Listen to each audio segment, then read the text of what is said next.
Bonsoir à tous et bienvenue dans Mon des Arts, comme chaque jeudi, un Mon des Arts qui est un petit peu froid aux pieds en ce moment et ça ne risque pas de s'améliorer. La culture va-t-elle boire la tasse? On peut raisonnablement le craindre ou pas, on verra. Hein. La crise énergétique en tout cas semble s'installer durablement, vous l'avez remarqué, les factures de chauffage et d'électricité doublent parfois, triple, parfois quadruple. Où est-ce que ça va s'arrêter? Et tout ça vient s'ajouter en plus à une inflation inquiétante, pour ne pas dire galopante, et qui d'ailleurs vient de battre un triste record et fait donc hésiter le public. À Anvers, par exemple, De Single a décidé de fermer ses salles de spectacle pendant un mois cet hiver.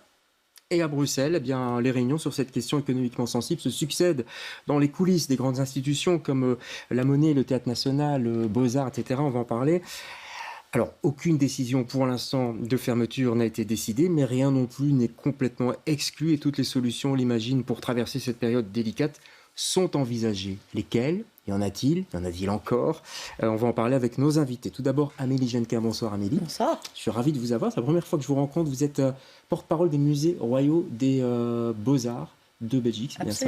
Donc c'est, pour que les gens comprennent, c'est tous les musées qui sont rue de la Régence, plus le Magritte, c'est ça? Plus le Magritte, plus le musée Antoine Wirth et le musée Constantin Meunier, qui sont tous les deux situés à Ixelles. Ça fait beaucoup de bâtiments à chauffer, hein. On va en parler. En face de vous, Albert Wastio. Bonsoir Albert.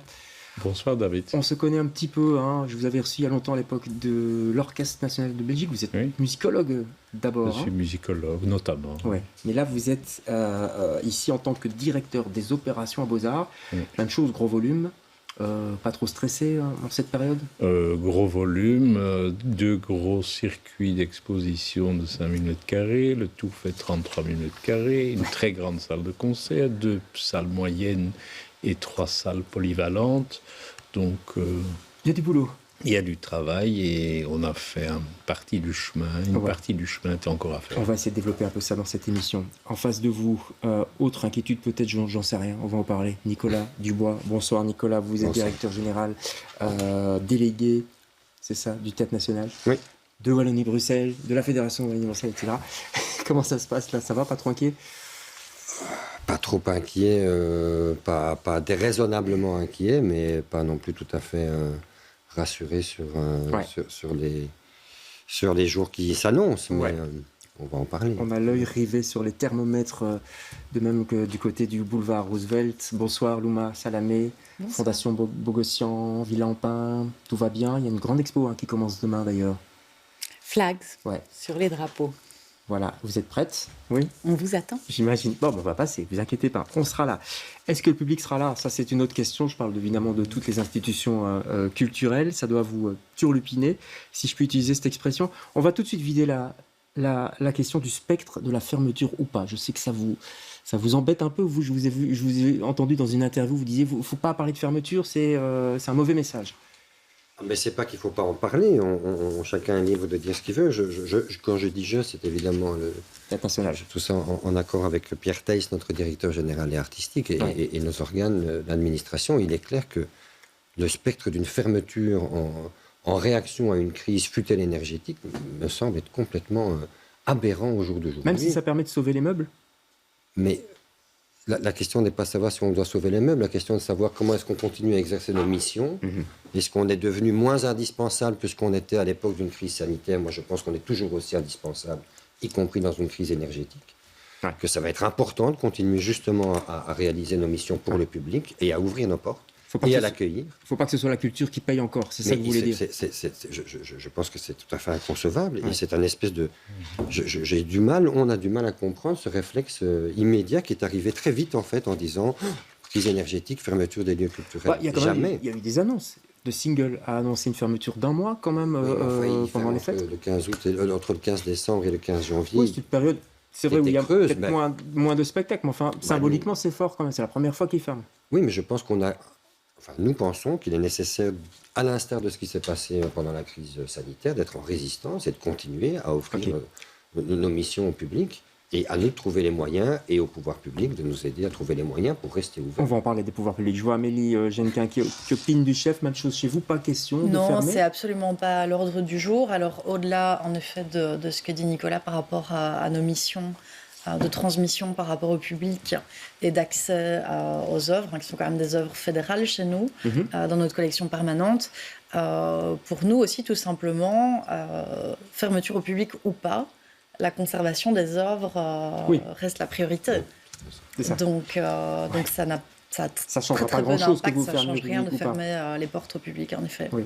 Finalement, chez vous aussi, j'ai l'impression. Ici, elles sont là, il y a une expo, elle est là, quoi. Voilà, on vient d'ouvrir nos portes à nouveau. Après un grand montage, on attend le public toujours plus nombreux. Ouais. Beaucoup de public se presse aussi, Albert Ouastiot, à Beaux-Arts. Il y a des événements tout le temps. Il y a énormément de places. 33 000, vous l'avez dit, j'ai oublié le chiffre. J'aime pas trop les chiffres. 33 000 mètres carrés, c'est quand même imposant. On ferme ou pas? Non, la question n'est pas posée. Vraiment pas? Non, vraiment pas. Vraiment pas. On va organiser certainement... On a fait un effort au niveau de la consommation énergétique assez important qu'on doit encore développer. Je vous ai dit 30% sur 5 ans. On va faire un effort dans les salles, c'est-à-dire vraisemblablement aller vers 19 degrés dans les 3 salles de spectacle et les 3 salles polyvalentes. Donc il faudra mettre un pull quand on ira voir un concert à Beaux-Arts. Je voulais finir en disant 19 degrés en début de spectacle, donc le moment où... Oui. Nous sommes des gens sérieux. Dans les expos, nous allons devoir organiser sans doute autrement, peut-être un peu autrement les expositions, parce que les expositions nécessitent beaucoup de climatisation et de mesures visant l'hygrométrie. Ça veut dire quoi autrement? Excusez-moi.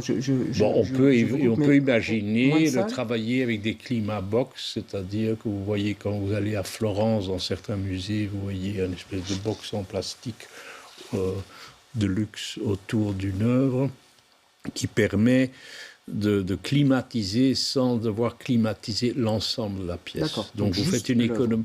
Juste l'œuvre, parce que les exigences de climatisation de certaines œuvres sont plus particulières que pour d'autres. Ah, mais ça coûte cher, ça, j'imagine. Vous avez évalué ce genre de coût? C'est une possibilité?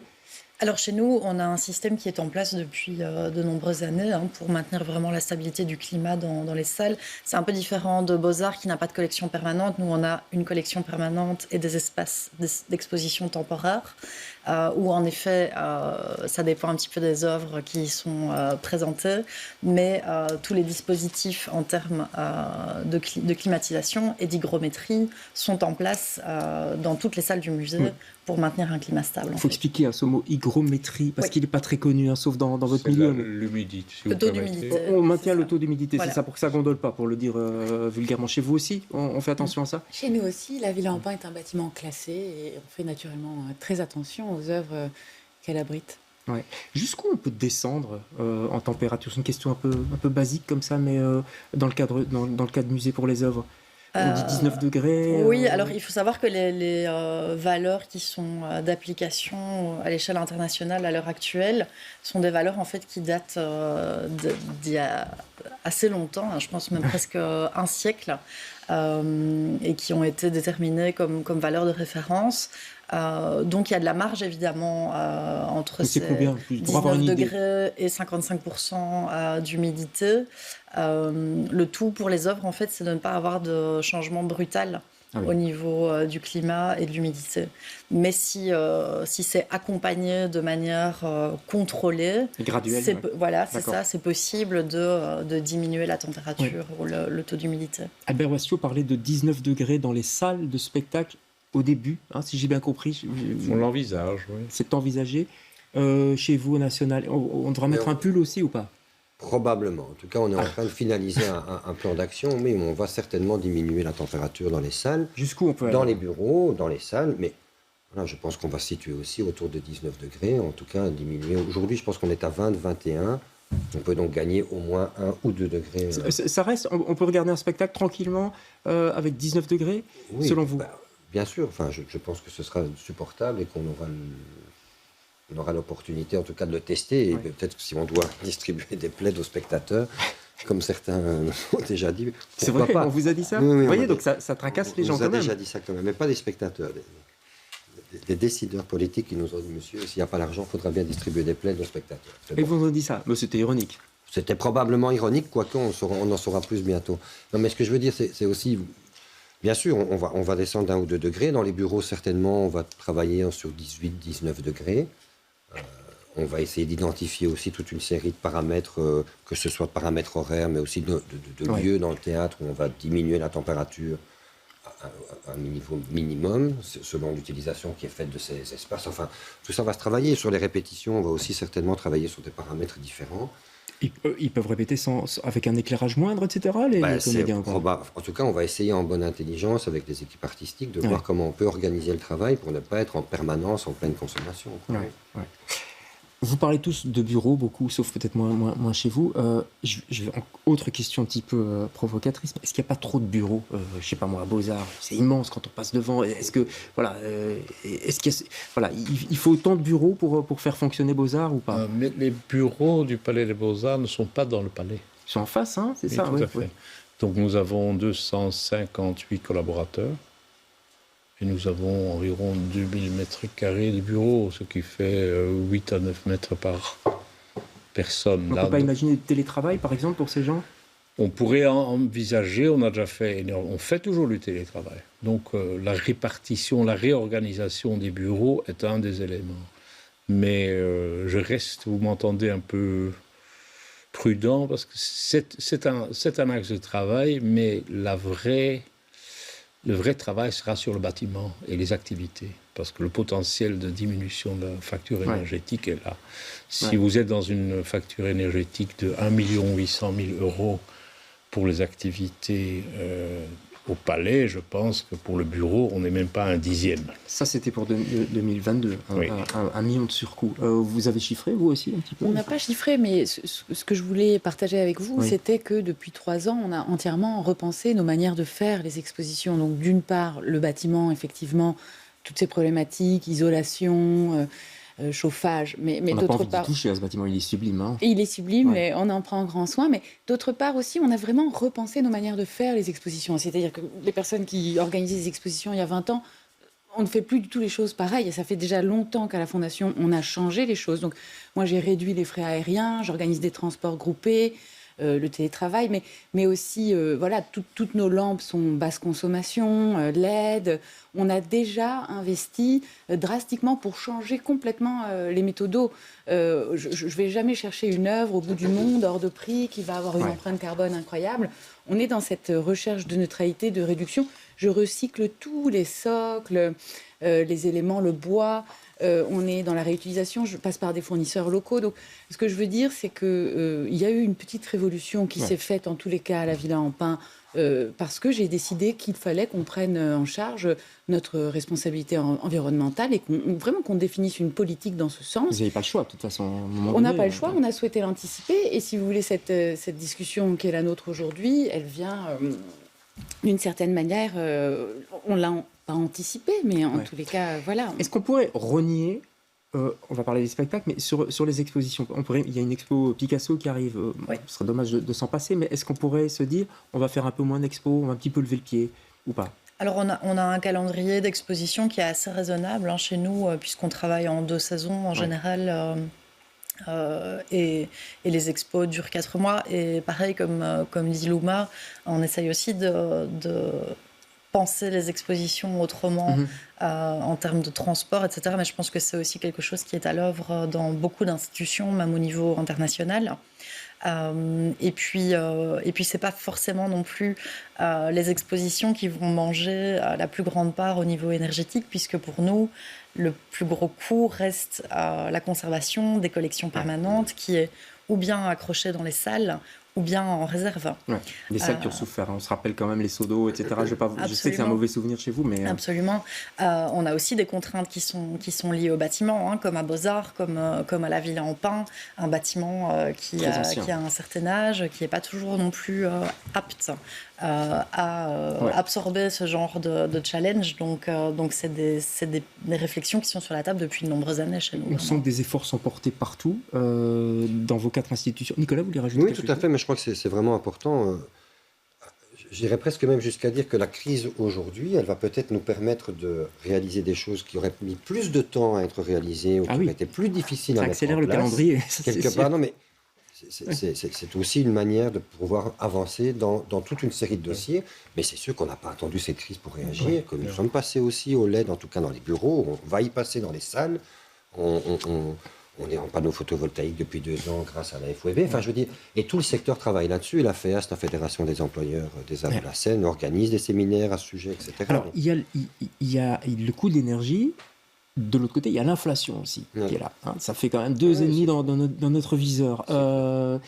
Ça veut dire que le pouvoir d'achat diminue, ça veut dire que les gens vont hésiter à consommer de la culture, et ça veut dire qu'une des solutions pour vous, ça aurait été d'augmenter peut-être les tickets d'entrée. Est-ce que ça, c'est quelque chose auquel vous pensez aussi, Albert Wassio? Est-ce que ça va, on va devoir payer plus cher pour aller à Beaux-Arts? Ce sera une des pistes, mais on n'a pas encore pris de décision pour l'instant. Vous venez de... Au niveau économique, effectivement, il y a deux éléments qui sont importants. Il y a l'inflation, donc l'augmentation du coût de la masse salariale. Oui. Parce qu'on a quand même une masse salariale pour 250 personnes. Je vous laisse imaginer quel est le coût. Avec l'indexation. Avec l'indexation. Et le coût énergétique, l'augmentation de 1,2 million. Donc effectivement, il se pourrait qu'un certain nombre de prix augmentent, mais on n'a pas encore pris définitivement. Ça, c'est pas encore décidé. Pas encore définitivement décidé. Non. Le prix, on bouge pas chez vous? Alors, je parlais de responsabilité chez vous, c'est privé, donc il n'y a pas de environnementale. On a aussi une responsabilité sociale. Et je me bats chaque instant pour cet accès à l'égalité, à la diversité, à l'accessibilité. Et la première mesure que j'ai mise en place à mon arrivée à la Ville-en-Pin était un jour de gratuité par mois. Personne ne nous y oblige. Ce jour de gratuité, on ne l'enlèvera jamais. Il faut rappeler quel jour ? On peut rappeler quel jour, comme ça on en profite? C'est le premier mercredi de chaque mois. D'accord. Et vous êtes toujours les bienvenus. Ouais. Et donc voilà, ce sont des manières aussi, des outils de faire qui permettent à tous ceux qui souhaitent venir gratuitement de venir ce jour-là s'ils le souhaitent, sans pour autant augmenter le prix du billet. Donc les autres jours, le prix n'augmente pas.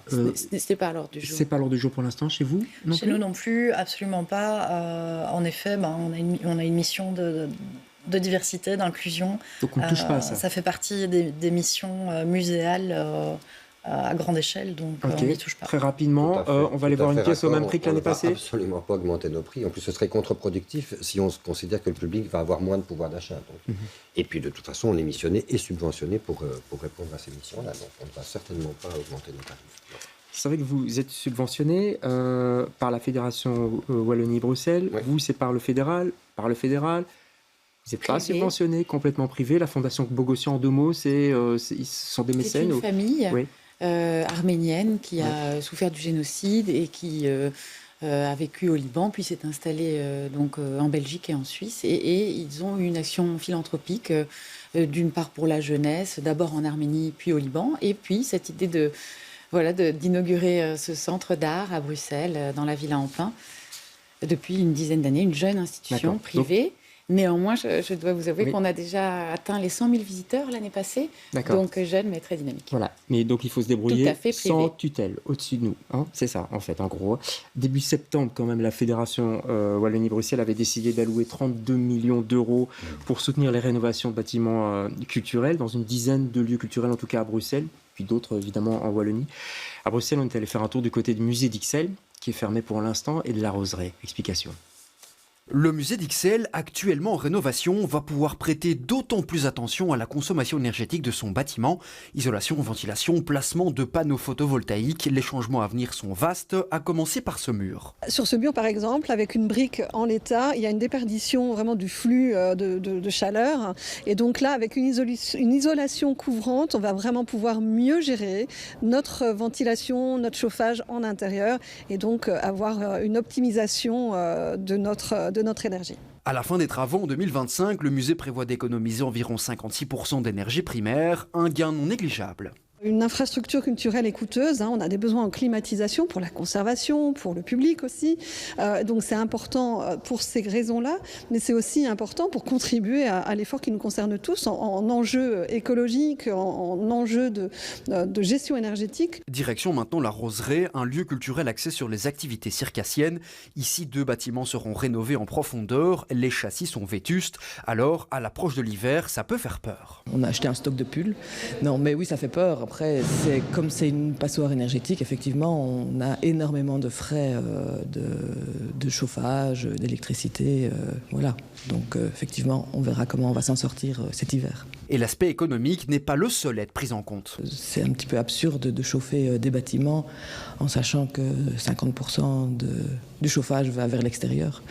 Donc c'est aussi, c'est économique, c'est écologique. Voilà. Au total, l'intervention de la Fédération Wallonie-Bruxelles permettra de couvrir 70% du coût des travaux d'économie d'énergie.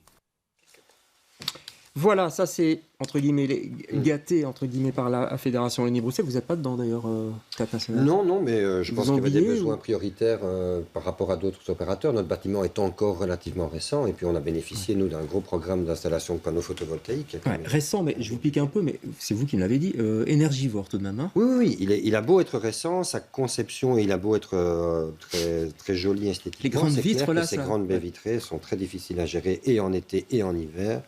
Donc effectivement, la ventilation, les groupes froids nous mangent énormément d'énergie. Oui, il est pas facile à maîtriser. Quoi. En tout cas, la fédération au sang est quand même derrière vous. Ouais. Est-ce que vous êtes aidé par le fédéral suffisamment? Alors nous, il faut savoir que presque la moitié de notre dotation fédérale va passer dans notre facture énergétique. Ah oui, la moitié. Waouh. Une facture énergétique quand même qui a triplé depuis 2018. Donc c'est pour 2022 alors si les projections pour 2022 s'élèvent à 4,5 millions. Est-ce qu'il restera suffisamment pour le reste, pour le fonctionnement de cette enveloppe? Alors ça nous oblige à être très prudent sur plein d'autres choses. Alors on a un fonds fédéral qui avait été libéré pour la crise sanitaire. Oui. Et on repartirait dans cette même logique par rapport à l'augmentation des prix de l'énergie. À Beaux-Arts, on est suffisamment aidé par le gouvernement fédéral? Ils ont un œil sur vous? Le fédéral a certainement un œil sur nous, mais nous avons donc une dotation annuelle, nous avons une aide structurelle à la loterie nationale, oui. Et pour le bâtiment, nous avons un programme d'investissement annuel avec la régie des bâtiments. Mais c'est suffisant la régie des bâtiments qui est donc propriétaire, et nous accorde une enveloppe annuelle assez importante, jamais trop importante, mais quand même suffisante pour faire un certain nombre d'investissements.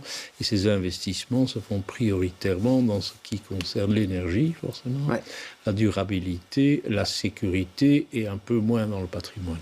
Ce sont les axes de développement. Mais c'est suffisant, Albert Rossio? Non, en fait, le surcoût énergétique est de 1,2 million pour cette année-ci. Ouais. Et l'indexation complète des salaires fera vous l'avez dit, ouais. Ça va être chaud. Avec ces deux paramètres-là, on aura une difficulté et on se penche sur la question maintenant. Ouais, c'est la question des choix politiques, Nicolas Dubois. De façon globale, on ne va pas faire de politique sur ce plateau, mais il y a parfois des choix, quoi. Donc on aide la culture d'abord. Parce qu'on se souvient que pendant le Covid, la culture n'était plus du tout prioritaire. Ils l'ont même dit non essentiel. Non essentiel, c'était ça. Merci. Alors on peut se dire, on va d'abord s'occuper des hôpitaux, de l'enseignement, enfin tout ça. Et de nouveau, la culture risque d'être la dernière servie, non? Écoutez, c'est les questions qu'on se pose par rapport, en tout cas. À l'indexation de la subvention. Pour la subvention 22 a été indexée à quelques pourcents, en tout cas.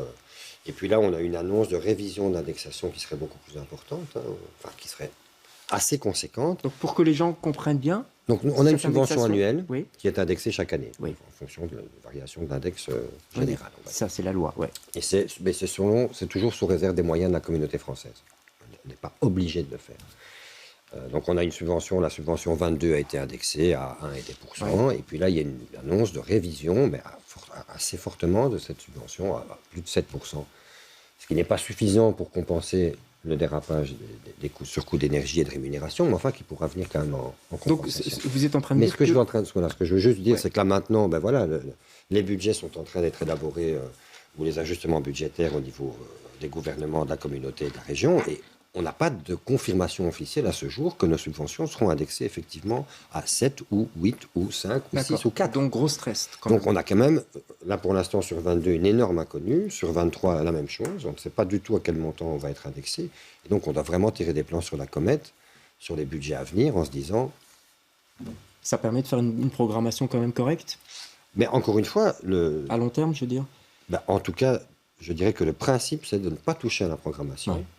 On prendra nos dispositions, on fera tout ce qu'on a à faire pour continuer à maintenir notre programmation, à accueillir notre public et à remplir nos missions. Et les emplois. Et nos emplois, ce sont des entreprises. C'est nouveau. On ne va pas de nouveau pénaliser le secteur. Très rapidement, parce que l'émission se termine, Albert Restiot.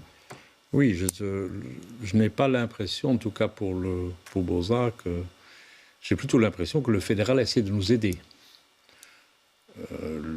Le secteur culturel n'est pas différent que tous les concitoyens. Non, mais on peut trinquer, je dirais. Oui, donc je voudrais quand même qu'on soit conscient de ça aussi. Donc le secteur culturel doit être aussi créatif. Ouais. Donc travailler à l'organisation. Est-ce qu'on peut mieux organiser les expositions, comme Lou vient de le dire? Est-ce qu'on peut autrement accueillir les clients?